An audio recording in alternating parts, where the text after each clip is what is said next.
atong mga ingredients karon guys. So ato na siyang i-prepare. Healthy kaayo ang ato ang panihapon karong gabi na kay mga vegetables siya. Ayan ato ang cabbage. So karon so dako man kay ang ato ang cabbage, ato lang siyang hiwaon pa 1/4.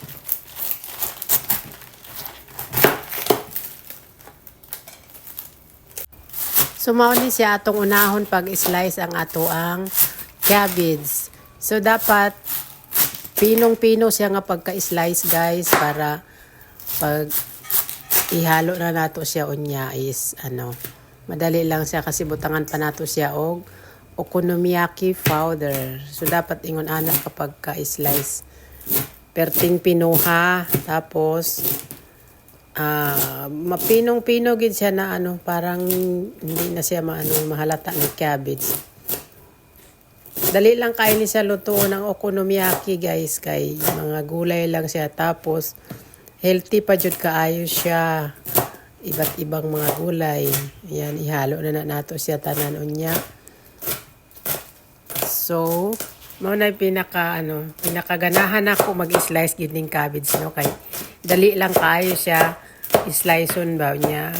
Nindot po ni ilang mga cabbage diri sa Japan guys kay humok siya sliceon.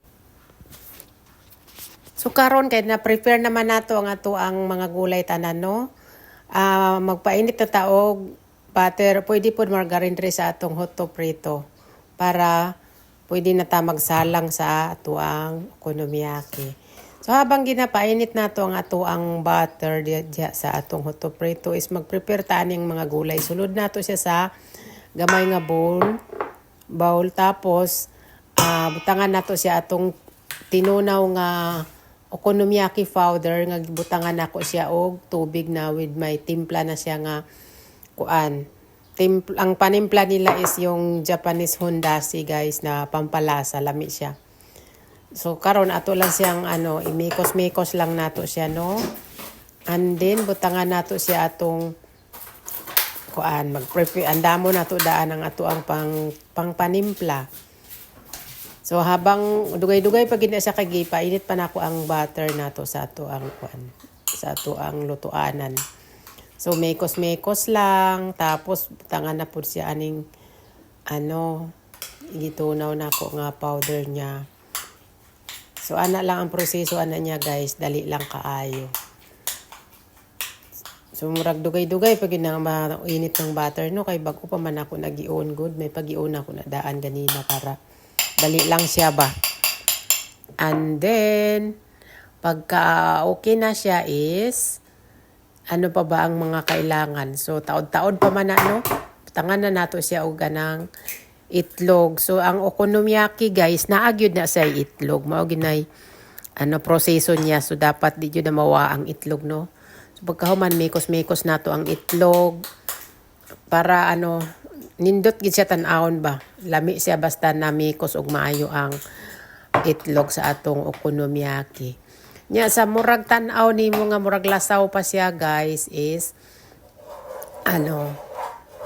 ayan, gipainit pa nako ang ako ang butter no. So dugay-dugay pa gid na siya kay wa man ako gipainit daan gud ang ato ang murag parahay kanang lutuanan, hotto prito ang tawag ana diri sa Japan.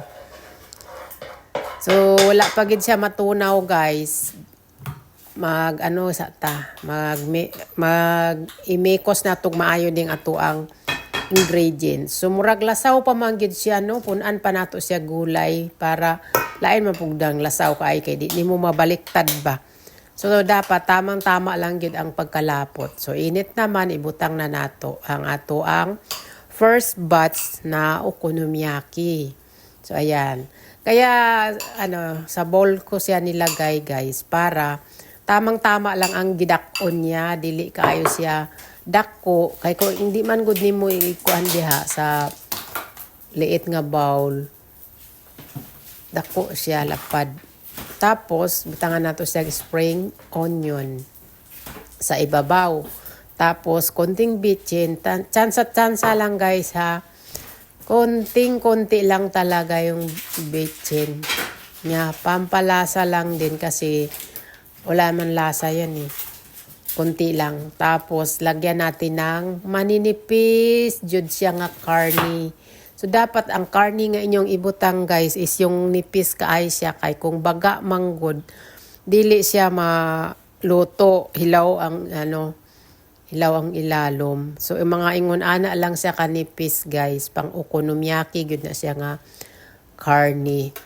So, karon kay salang naman ang atong first batch, mag-prepare na puntag para sa second batch nato. So, ayan na yun ang apat na nalagay ko na guys. Nindot ka siya nga pagka himo, no? Tama-tama lang yun ang kadakon niya. So, dapat lang yun nga insaktor ang bowl. So, nindot ka Salamat!